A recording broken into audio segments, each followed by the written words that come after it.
তারে আমি আর আধা ঘন্টা কথা বলতে পারতাম। এটা আমি ফোন করে থাকলাম, আমার পাগল উঠে নতুন করে আবার নিজে চলতে পারতাম। আমি খেলার যা বলতেছি তা আপনারা সকলেই জানেন।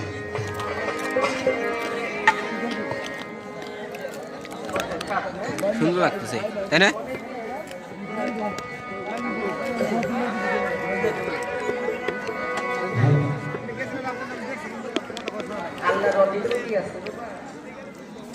খুব করে ফোন ধরা নাই, ঠিক আছে, শেষ লাস্ট ফিনিশিং হলো।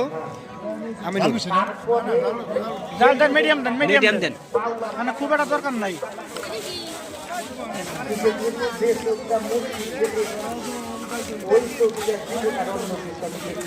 লেবু দিবেন না? হ্যাঁ, এই লবণ দেখো করা।